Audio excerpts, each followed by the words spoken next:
স্ট্যান্ডে একটু টান দিছে, আমি তো কিবোর্ডটা ফালাই দিছিলাম হাবিব ভাই। সো আই ওয়াজ আর কি প্রিটি স্কেয়ার্ড যে শিট, হাবিব ভাই কিবোর্ডটা আমি ফালাই দিছি, এখন হাবিব ভাই কি বলবে আমাকে। আমার ভয় লাগছিল যে আমি কিবোর্ডটা ফালাই দিছি। আচ্ছা, ডিরেক্টর পার্থ শেখ জি। তার বলছিলেন যদিও যে ডিফিকাল্টিজ আছে, সেই হুম। প্রসঙ্গটাতে যাব, কিন্তু কি কি সুন্দর অনুভূতির সঞ্চার করেছে ডিরেকশন দিতে গিয়ে, আমি যদি এই মিউজিক ভিডিওগুলোর কথাই বলি। এগুলো থাকে না যে ক্রিয়েটিং সামথিং নিউ, যেটা আগে হুম, মানুষ কখনো দেখে নাই, বা সামথিং ডিফারেন্ট। তো ডিরেকশন ব্যাপারটা হয় যে যেগুলো আমি আর কি সচরাচর আমার অডিয়েন্স দেখছে, হুম, বা যেগুলো মানুষ আগে দেখছে সেগুলো করব না, এটাই থেকে সবসময় টার্গেট আর কি। ওকে, অ্যাজ আ ডিরেক্টর আমার মনে হয় যে আর কি নতুন কিছু একটা দেখানো দরকার, নতুন কিছু একটা বানানো দরকার। তো তখন হয়ে যায় কি যে থাকে না, এটা আমার হুম, একান্তই আমার ডিরেকশন। ইটস মোর লাইক একটা প্রজেক্ট যখন আমি ভালো করে পুল অফ করতে পারি, ওটা মনে হয় যে ওটার স্যাটিসফ্যাকশনটা আবার ডিফারেন্ট। অ্যাক্টরের যেমন ক্যারেক্টার করে একটা স্যাটিসফ্যাকশন হয়, বাট ওটা কিন্তু একটা প্রোডাকশনের একটা আর কি একটা অংশ একটা হুম। অ্যাক্টরের, বাট পুরো প্রোডাকশনটা কিন্তু ডিরেক্টরের। সো বেসিক্যালি পুরো হোল স্যাটিসফ্যাকশনটা অনেক বেশি কাজ করে ডিরেক্টরদের। সো ওই দিক থেকে ইটস কাইন্ড অ্যাডিকটিভ আপনি বলতে পারেন। তো আচ্ছা, ওই জায়গা থেকে আর কি ডিরেকশনটা আমি এনজয় করছি, যেগুলো আর কি যেগুলো প্রজেক্টে আমি করছি সবগুলোতেই আর কি থাকে না যে হুম। আমার খুবই ভালো লাগছে যে আর দিস ইজ মাই ওয়ার্ক, এটা আমি এখানে রাখলাম, দিস ইজ মাই ওয়ার্ক, এটা আমি এখানে রাখলাম, এরকম। আচ্ছা, যদি একটু আপনার সেটে চলে যাই, হুম, ধরেন হুম। বেনি খুলে এলো চুলে, সেই রাইট, সেটেই রাইট। চলে গেলাম, হ্যাঁ। সেখানকার একটু এক্সপিরিয়েন্স শুনি।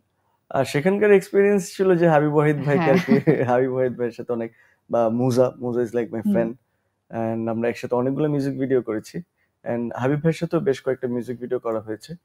তো বেস্ট এক্সপিরিয়েন্স ছিল যে তখন আমি যে অনেক ভালো ডিরেক্টর ছিলাম ওরকম না। আই হ্যাড আ ভিশন, যা আর কি আই হ্যাড আ পার্সপেক্টিভ যে আমি হুম, এরকম দেখতে চাই, বা থাকে না এরকম নতুন কিছু ইন্টারেস্টিং কিছু বের করতে চাই, যেটা কখনো মানুষজন দেখে নাই। হুম, সো ওই জায়গা থেকে টার্গেটটা ছিল যে একটা প্রোডাকশন করা, যেটা মানুষের হয়তোবা মিউজিক ভিডিওর ব্যাপারে বাংলাদেশের আর কি ইন্ডাস্ট্রিতে আর হুম, কি পার্সপেক্টিভটা একটু হলেও চেঞ্জ হবে পার্সপেক্টিভ।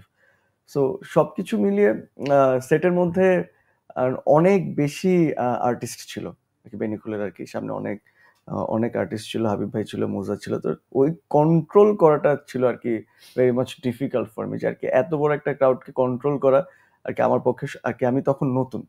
সো বেসিকলি ওই জায়গা থেকে এটা একটা ডিফিকাল্ট জব ছিল, অ্যান্ড হাবিব ভাইয়ের সাথে অনেক ইন্টারেস্টিং আলাপ আলোচনা হয়েছিল, যে কনভারসেশন হয়েছিল, কারণ হাবিব ভাই অনেক সাপোর্টিভ ছিল। তার এক কিবোর্ডটা আমি ফালাই দিছিলাম, একটা আর কি থাকে না, আমি একটু রেগে উনি তো গেছিলাম। কিবোর্ড বাজিয়েই গান করেন হ্যাঁ, হ্যাঁ, কিবোর্ড স্টেজে, বাজিয়ে আমরা স্টেজে যেটা গান দেখি। করেন। তো বেসিক্যালি আমি একটা আর্ট ডিরেক্টর ছিল। আর্ট ডিরেক্টর যিনি, বা আর্ট ডিরেক্টরের যারা কাজ করে তাদের আর কি একটা বলছিলাম কিবোর্ড একটু চাপায় রাখো, এই জায়গায় হুম, শর্টস নিব।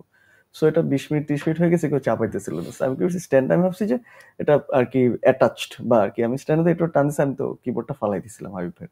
সো আই ওয়াজ আর কি প্রিটি স্কেয়ার্ড যে শিট, হাবিব ভাই কিবোর্ডটা আমি ফালাই দিছি, এখন হাবিব ভাই কি বলবে আমাকে।